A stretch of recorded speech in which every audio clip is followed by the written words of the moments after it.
Hi there, it's Dr. Eric Kelly here again from Glanmire Chiropractic Clinic in Cork. So, what is a slipped disc? Okay, I get this question all the time in my clinic here in Glanmire. What is a slipped disc? A disc bulge, a herniated disc, pinched nerve, sciatica. These are things that people come in with all the time, and they generally mean the same thing and they come from the same thing. However, people just assume discs slide out and slide back in, and that's definitely not the case. So what I'm going to do is kind of just give you a quick anatomy class here on what happens in your spine in order for us to get that slipped disc. Okay, so this is two segments of our spine. Now the disc is in between these two segments, which is responsible for shock absorption. And the thickness of it also creates a space between the two joints where a nerve can exit off of the spinal cord. So one of the main reasons why we have the actual spine is the same reason why we actually have a skull. The skull helps protect the most important organ of your body, which is your brain. And the spinal cord is the extension of the brain that comes down. Now, it's that important that it's the only organ in your body that's completely encased in bone. It's completely encased. That's how important it is. So if I took my finger and I touched my brain, that's probably bad news. If anything touches the spinal cord or the exiting nerve root, again, bad news. So what is this slipped disc that everybody keeps talking about? Well, a disc has layers to it. So there's a ring upon ring upon ring, kind of like an onion. And every 24 hours, this is what's supposed to happen. You're asleep at night, you wake up in the morning, and you live. So you're going to lift and push and pull, and you're going to drag and bump and knock and posture and nutrition and stress. Discs are about 80% fluid. So during the day, all of your discs, from your neck right down to your low back, they dehydrate.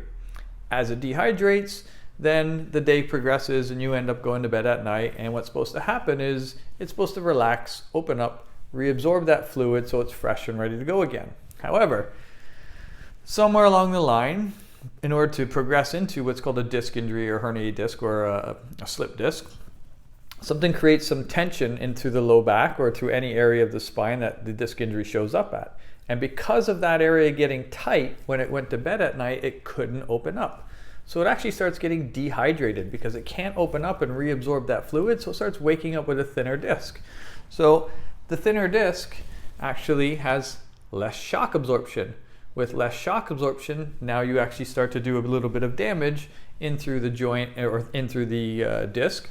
What happens is now we start tearing some of those outer rings when we're lifting and pushing and pulling of that disc, because now it doesn't have the same amount of fluid in it. So it's less shock absorption. So kind of like the tire on your car. If you had less air in it and you hit a bump, well, your car feels it that much more. So now you tear it, but on its own with no help from anybody, it heals over. But with scar tissue isn't very strong, isn't very good tissue. So now you have a weak spot. So over the years, what happens is you irritate it again and again. So it will tear a little deeper and heal, and then tear a little deeper and heal. And it keeps tearing and healing and tearing and healing as it goes through. Still going to bed stiffer and tighter, still not opening up. This is when you kind of get that achy back where you get up in the morning like, oh, that's kind of sore if this is a low back issue that's bringing on, oh, but then you get up, you move, and it goes away pretty much right away. So right now we have less space for the nerve, which can be irritating it, and we have less space in the joint, which is this guy right here called your facet joint, available for bending and twisting and turning. With that healthy spine, we have a much bigger joint spacing, so we have more flexibility and range of motion. So if I took a joint and I made it closer together and then I bent it, well, it irritates it. And that irritation causes swelling. Swelling, if left there for a long period of time, kicks off another process where adhesions or scar tissue starts to develop in and around the joint. When that's left there for long periods of time, those adhesions and everything starts to calcify around the joint, and the joint starts to get thicker and rougher and bumpier, and you don't have that same glide and that motion in that joint anymore. And again, because it's tight, it can't open up and reabsorb that fluid. So the disc has gotten quite thin at this stage. Now, that's not your slipped disc. The slipped disc is because you've torn enough of the fibers over the years, this jelly filling that's in the middle, it's kind of like a jelly donut in a healthy disc. It has a nice fluid middle, a nucleus to it, full of full of nutrients. Now, as it gets to this point, it starts to tear and seep out, and then it bubbles out, and that's when it impinges on a nerve. That nerve impingement with the referring pain, such as sciatica, which is the one big one everybody knows about, but like tingling and numbness and burning, quick electrical darts of pain, weakness in the leg. Also, this nerve controls every organ and system, not just pain. So this same nerve will control things. Let's say this is in your low back, your digestive system, your male, female reproductive organs, your menstrual cycles, penile dysfunction, gas, bloating, indigestion, heartburn. These areas of the low back are controlled by the same nerves.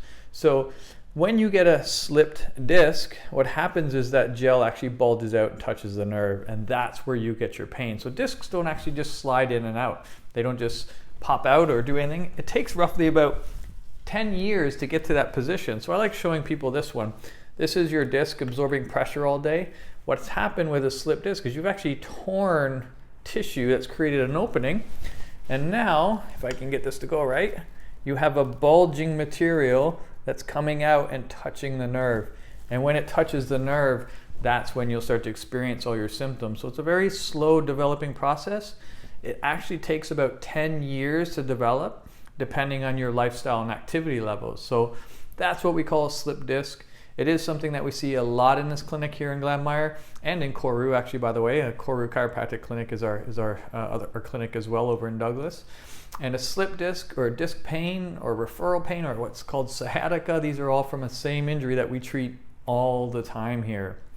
So if this is something that sounds like that this is something that you actually have and you're looking for some help, give us a call, 021-482-4450, and I can get you booked into either clinic, Douglas or Glanmire, Cork Chiropractic or Glanmire Chiropractic Clinic, and we can start mapping out something to help you get on the right track. All right, so that's the quick video for today. What is a slip disc? All right, I hope you followed me through all of that. So thank you very much, and I'll be chatting with you guys again. All right, thank you very much.